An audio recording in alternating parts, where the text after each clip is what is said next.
This time on Bob World Builder, we play the Dragon of Icespire Peak Gnomengarde quest from the D&D Essentials Kit. Hi, I'm Bob. And I'm Grace. And this is the Dragon of Icespire Peak gameplay series. Check my DM's guide video for this quest and more in the full playlist linked in the description, and subscribe for new D&D videos every Wednesday. Okay, Grace, who are you going to be playing for this sesh? I am still Clodagh, still kicking, now at level 3, Human Fighter. Human Fighter, classic. And you're with? I'm with my friends, Donabella Fiasco, the Unicorn Wizard, and Inverna Nightbreeze, the Cowboy Elf. Alright, back in Phandalin, you're seeing the quest board there, which reads, a clan of reclusive rock gnomes resides in a small network of caves in the mountains to the southeast. The gnomes of Gnomengarde are known for their magical inventions, and they might have something with which to defeat the dragon. Get whatever you can from them. If you bring back something useful and don't want to keep it for yourselves, Townmaster Harbin Wester will pay you 50 gold pieces for it. Bingo. So you travel a few hours southeast of Phandalin. You follow a stream uphill to the base of the mountain, where waterfall erosion has carved out a natural concavity. The roaring waterfall creates a cloud of mist as it plunges into a shallow pool of water, within which rise two small islands, covered with 2-foot-tall red, green, and purple mushrooms. Several cave openings overlook the pool from rocky ledges 20 to 30 feet above. The mountain blocks any sunlight from reaching this place. Do I hear any activity anywhere? No, so actually in this area, the roar of the waterfall is all you can hear. Okay. I guess I'll go to the one that has a ramp up to it. Okay. Immediately as you enter that area, there's a path that goes straight forward, and it looks like that ends in a T, like you can see it about 15 feet ahead, and another path that goes to your left that looks like it ends in a room. I go in the room. Okay. As you enter, you see 3 small tables with some chairs. Looks basically like a dining room. There's a cabinet in there, and this room has one other exit that opens up into a hallway. I go down the hallway. Okay, and at the end of that hallway, there's a door. I knock on the door. Okay, it opens up, and you see a small gnome there. They try to say something to you, but you can't hear them right away, as you're also more distracted by just all the commotion going on in this room. It's some kind of kitchen. There's a small female gnome poking a fire toward the back of the room. There's a male gnome using what looks like some kind of complicated press contraption to squeeze oil out of a giant red mushroom and filter it through a bunch of screens into some kind of flask. There's another female gnome standing on a table who's using some kind of weird mechanical rolling pin to mush green mushrooms into what looks like some kind of dough. There's a male gnome forming this dough into loaves of what look like would be green bread. And finally, there's this gnome at the door there who you can now hear is just saying, "Who are you? What do you want?"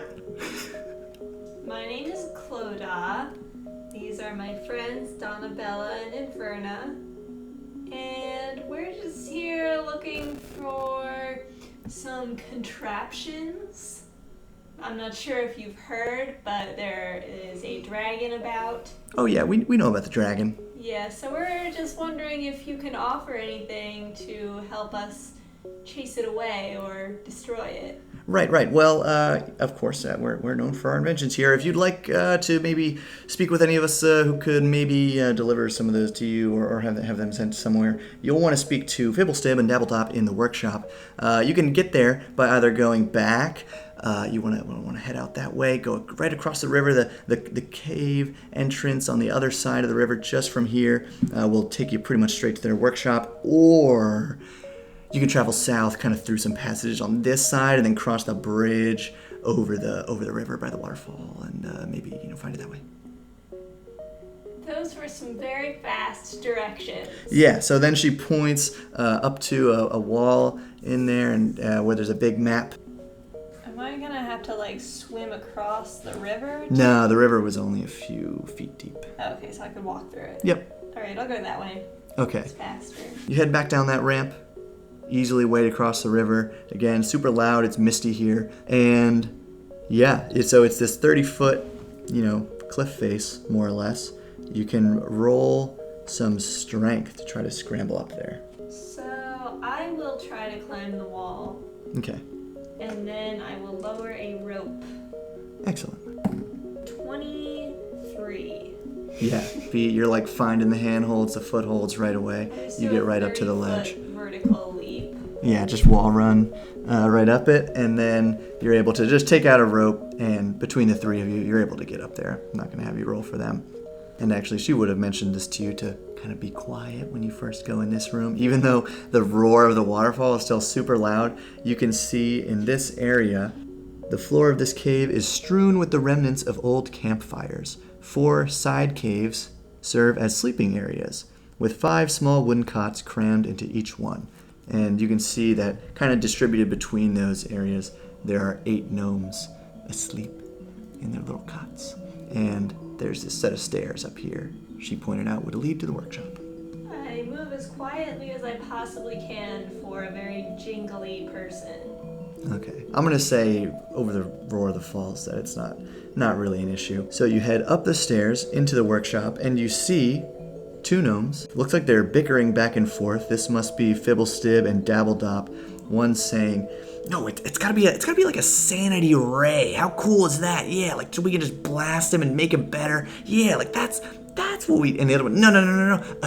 A straight jacket. You see, like it's something that would just keep him from hurting himself or anybody else. That's what we need. And immediately, like, sees you guys kind of clanking up the stairs in there. First one who is talking goes, "Come on, sanity ray, right? Like you guys know what I'm talking about here." And just like kind of lifts one hand way up, like sanity ray, and then like another one way down low. Straight jacket. Come on. I know exactly what you're talking about. Anyway, sorry to interrupt, but we were told that you're the gnomes to talk to when it comes to obtaining magical knickknacks that could be of use to us in our battle against the dragon that has been terrorizing the folk around here. Oh, yeah, we're the guys you want for sure. Mostly me, one of them says. You can see, like, this area, this workshop is just cluttered with what looks like a lot of half-finished gnomish inventions. Also in this area, there's a 10-foot high ledge, and at the top of that, you can see up there a pedestal with a book on it. But they continue, hold on. We make all this cool stuff, but we don't just give it out to anybody, like, all the time. So, maybe. Yeah, okay. So here's the situation. Our king, one of our kings, Corbo's, he's kind of locked himself and our other king in their bedroom for a few days now. We're all starting to get a little tense here, a little worried. That's kind of on top of some other things going on. Maybe they'll tell you about that. But anyway, I think maybe it'd be best if you guys tried to just talk to him, and maybe you guys, like, you seem like adventurers, you seem like you know some things, maybe get a sense of what we could create, and then maybe tell us, that the sanity ray is way better. We do, in fact, know some things. Yeah, we'll see if we can get that straightened out for you. Do you know what they might be discussing in there? Make a persuasion check. Clodagh will do the convincing, and Donabella just, puts a hand on my shoulder and casts guidance. 14. Okay. One who's advocating for the straitjacket pipes back up. All right, well, here's the thing. So Corbo's locked Nerkly in their room because, from what we were able to glean, he wants to keep them safe. We had 2 other gnomes in the cavern go missing, but the point is, everybody's gonna relax again once our kings are kind of back to normal, and so we just want to get that straightened out. So there's gnomes missing. So they just went missing, in the cave somewhere. Yeah. Yeah, we'll go talk to your kings. Okay. So yeah, they pointed you to where the bedroom is. You see a closed door there. I knock on it. Do you say anything? Okay. You knock on the door, calling about room service here. So from inside the room, a voice speaks up. Don't come in. Don't come in. Who are you? You're the shape changer, aren't you? Oh, is that what you think it is? You just hear another voice in there, like muffled. Yikes. No, we're not shape changers. I mean, I'm a human, and you'd think that if I were trying to like fool you or something, I would be another rock gnome, right? That makes sense, but I'll tell you, when I saw this thing that tried to kill me, it was a giant rug. I had no idea what to do. Then it turned into some kind of weird goo, and I barely escaped with my life. A goo rug? Do you know if it turns into anything humanoid? Not to be human-centric. You know what I mean. No, I suppose you're right. Okay, so maybe you're not the shape changer, but we're not coming out of this room until I know it's out of here. Let me hear the other kings speak. Make a persuasion check. 16. And you just hear another voice. There is some kind of creature in the caves, and Corbos, please, honey, just get me out of here. We don't need to handle it this way. Maybe these visitors can help us. Can you help us? Okay, we'll go find this weird rug. Where did you see it last? The throne room. Okay, let's go check the throne room. You head over there. Doors are closed, but unlocked. You open them up, and there's just some large, like, tiered steps that go up to two side-by-side thrones of equal height. And there is, in fact, a rug on the floor. What color is it? It's like a reddish brown ornate rug, some tassels on it. I want to throw a rock at the rug. Nothing happens. I'm gonna have Inverna shoot it with her longbow. I mean, do I have to roll? No, you're able to hit it and sticks in the rug and just kind of falls to the ground. Rug seems normal rug. I'll investigate. 17. You confirm that the rug is inert. However, in the back, behind where the thrones are, you see what looks like the outline of a door in the wall. Can I open it? Yes. I open it then. Small hallway. You can tell that it goes into their bedroom. Yeah. I cautiously open the door. Okay, make a stealth check. 16. Yeah, so you just peek your head in there. It makes no sound. Tied to a chair in there, you see, one gnome, crown askew, and another gnome kind of like leaning in front of him, just trying to like calm him down, but he looks erratic and kind of crazed. Definitely looks like he hasn't slept in days, but they don't notice you. You get the sense that surprising his gnomes might not be a good idea. Yeah. Okay, I close that door and I go back into the throne room, and I want to check this room. This one here? Yeah. Has a locked door. I'm going to try to force the door. Okay, just athletics check. Inverna assists me. 21. Alright, so the door, which is a small wooden door, iron handle and hinges as the other doors in this complex have. Oh, and I failed to mention, each room is lit with a little hanging oil lamp on a complicated system of rope and pulley. The room contains a jumble of what look like mostly non-functional gnomish gizmos, as well as loose gears, twisted bits of metal, and other scraps that gnomes use to cobble together new inventions. However, amid the clutter, you easily find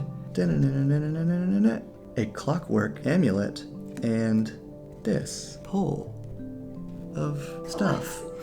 Oh, the 10-foot pole. I put on the amulet. Cool. I try to put the door back together as much as I can. I write a little note saying, sorry, Clodagh was not in the mood for flighty gnomes today. Okay. And I want to go back through the workshop area. Okay. And I want to ask my little buddies in there, have either of you seen a sentient rug or a mass of purplish pink goop with one or more mouths? Oh, so that's what Corbos was talking about. Yeah, well, we haven't seen that. We've been in here the whole time. Probably on the other side of the river. Hey, this thing's looks like objects, right? A rug that we know of, possibly others, but unlikely humanoids. Right. Two places you might want to check. There's a dining room over here. Did I see a rug when I walked through that dining room before? No. Okay. And attached to the kitchen, there's a pantry with all kinds of crates and things, and there's a big room over here where we keep all our wine. Lots of barrels in there. Any of those might be good places to hide if this thing can turn into whatever it wants. Okay. I guess I will go across the bridge. Okay. To get to the wine storage room first. Right. So as you approach down this room, there's a lever on the wall here, and two giant, dangerous-looking fans spinning like in toward each other. And turn it off. The fans All the slow to power a goes stop. out. All the oil lamps shut off. No, the fans slow to a stop. You take your time as it is rickety. It's like a rope and plank bridge, so it sinks way down, but you're able to cross it. You see a ledge with two gnomes atop it. Immediately one shouts out in Gnomish, I'm not sure if anybody speaks that, "Who goes there?" And then the other one says it in common, "Who goes there?" We're just some adventurers. We're running an errand for the kings. An errand for the kings?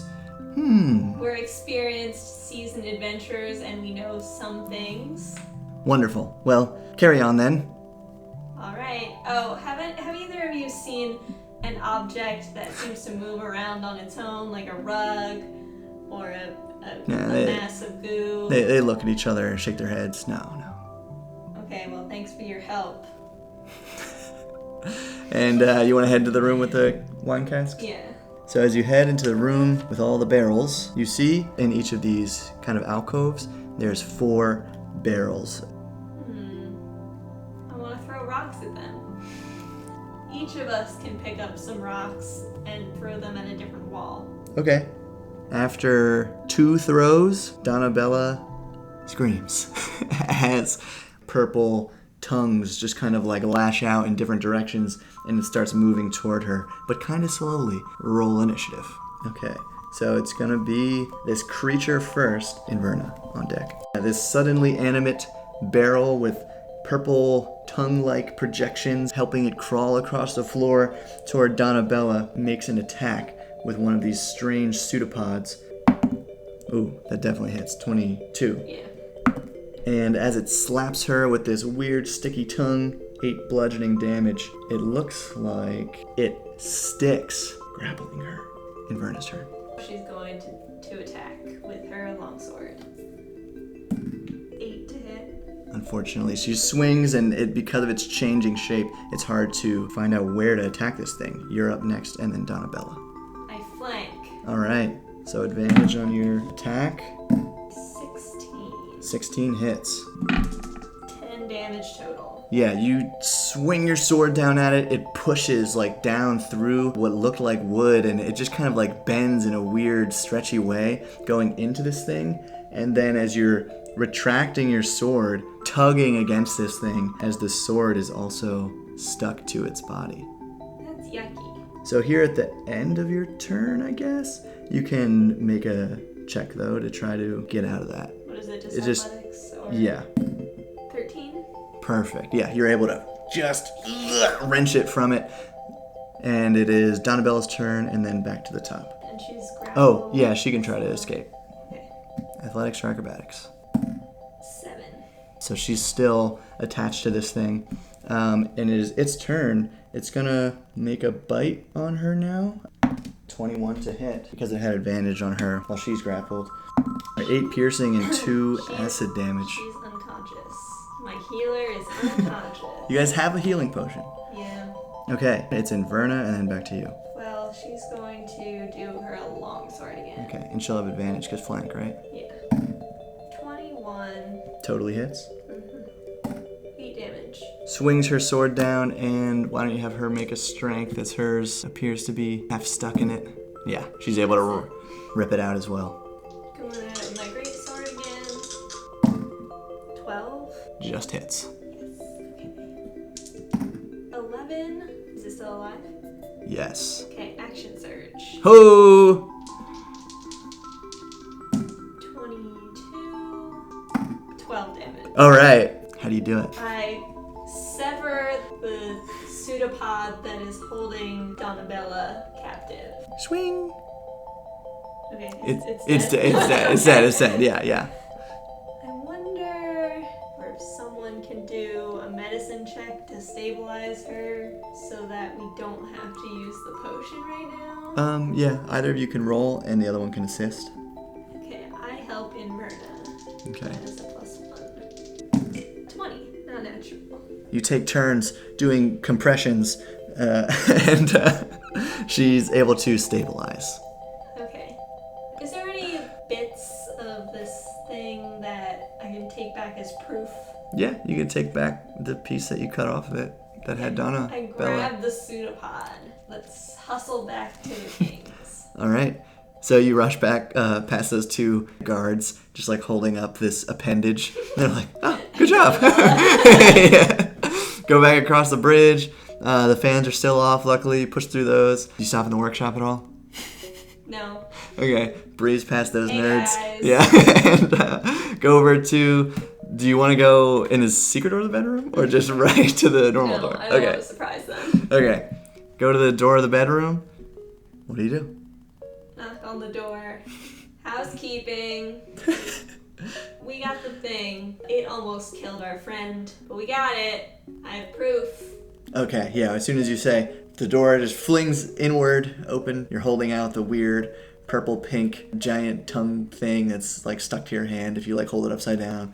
Oh my gosh, you actually did it. Thank you so much. Thank you. And quickly runs over and says, oh, I'm so sorry.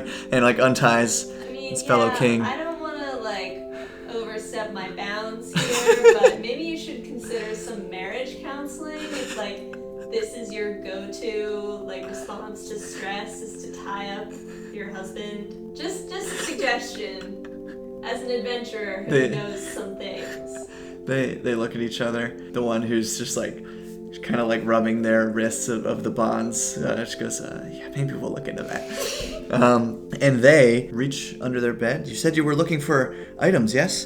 And pulls out a chest, clicks it open, and hands you a strange-looking hat and a little stick. I ask them what they do, and they tell me. Yeah, that they are the hat of wizardry and a wand of pyrotechnics.